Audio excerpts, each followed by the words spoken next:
আসসালামু আলাইকুম। পরিবর্তনের রাজনীতির পেজ থেকে আপনাদেরকে সবাইকে স্বাগতম আরেকটা নতুন ভিডিওতে। যেটা হলো আমাদের দালাল সম্পর্কে ভিডিও। আমরা দালালদেরকে বারবার হুঁশিয়ার করতেছি এবং এটাই তাদের জন্য লাস্ট হুঁশিয়ার। দালালদের বিরুদ্ধে যদি কোনো রোগীর কাছ থেকে কোনো ধরনের ডকুমেন্ট সহ কোনো কমপ্লেন আসে, তাহলে সেই দালালকে সাথে সাথে জেল জরিমানা করা হবে এবং সে এবং তার পরিবারের কেউ যেন কোনোদিন সদর হাসপাতালের এরিয়াতে ঢুকতে না পারে, সেই জন্য আমাদের টিম সর্বোচ্চ কাজ করে যাচ্ছে। এবং আমাদের টিম এখন বৃদ্ধি পেয়েছে, যেমন ক্যামেরায় আছে নাহিদ, ভিডিও করতেছে। আগে তো এরকম করে ভিডিও করতে পারি নাই, তো নাহিদ আসাতে এইভাবে আমরা ভিডিও করতেছি। এবং এর আগে আমরা সেলফিতে দেখাইছি যে আমাদের সাথে সংগঠনে কে কে যোগ হয়েছে। তো এইভাবে সবাই যদি আমাদের এই সংগঠনে এগিয়ে আসেন, তাহলে পাবনা সদর হাসপাতালে আর আমি 6 মাসের টাইম নিছি, ততদিনও লাগবে না। তার আগেই দালাল জিরো টলারেন্সে চলে আসবে। এবং কিছুক্ষণ আগে যেই ঘটনা দেখার প্রেক্ষিতে আমার ভিডিওটি করা, সেটা হলো পাবনা সদর হাসপাতালের একটি স্ট্রোক করা রোগী ইমার্জেন্সির সামনে আসে এবং তাকে ভর্তি করার পর একটা দালাল চক্র সেখানে এসে ইসিজি মেশিন নিয়ে সে ইসিজি করে এবং ইসিজির জন্য সে 500 টাকা নেয়। যেখানে আমাদের সরকারি হাসপাতালে ইসিজি আছে এবং সেইখান থেকে করলে শুধুমাত্র 80 টাকা আপনারা দিবেন, এর বেশি আপনাদের দেয়া লাগবে না। আর আপনাদের আর্থিক অবস্থা যদি খারাপ থাকে মারা যাওয়ার পর, সেই 80 টাকাও আপনার দিতে হবে না, সেটা সরকারি থেকে মওকুফ করে দেওয়া হবে। কিন্তু 80 টাকার বেশি ইসিজিতে কোনোভাবেই সদর হাসপাতালে পসিবল না।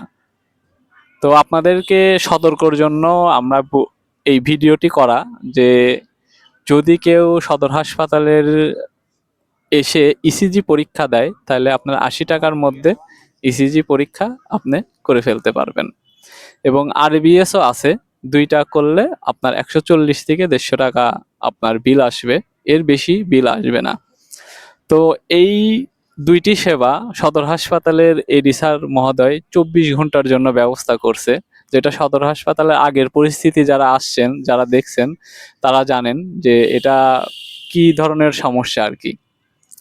তো আমরা এই জন্য বলবো যে যারা যারা এখানে আছেন বা আসেন বারবারই, তাদেরকে আপনারা একটু সচেতন হবেন, সদর হাসপাতাল নিয়ম কানুন সম্পর্কে জানবেন এবং সেইভাবে আপনারা কোনো দালালের সহযোগিতা ছাড়া যে কোনো সেন্টারে আপনার চিকিৎসা নিতে যদি যান বা ট্রিটমেন্ট করতে যান বা পরীক্ষা নিরীক্ষা করতে যান, তাহলে আপনারা ডাইরেক্ট 30% ফ্ল্যাট রেটে পরীক্ষা করতে পারবেন।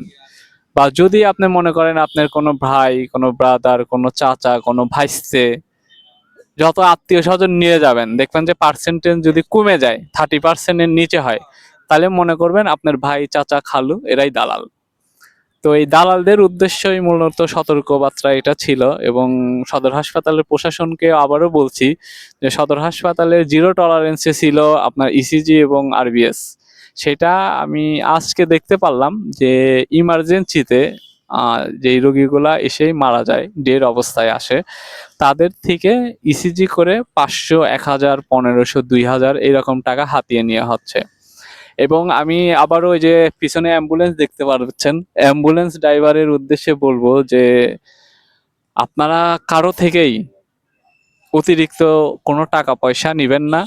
যদি নেন, আমাদের কোনো রোগী যদি কমপ্লেন করে থাকে, তাহলে যদি আমি বেঁচে থাকি, তাহলে এই অ্যাম্বুলেন্স, যেই অ্যাম্বুলেন্স আলা টাকাটা নিছে, সে কোনো দিনও সদর হাসপাতাল এরিয়াতে ঢুকতে পারবে না এবং তার পুরা বিজনেস আমি অফ করে দিব, আমি নিজে দাঁড়াই থেকে অফ করে দিব।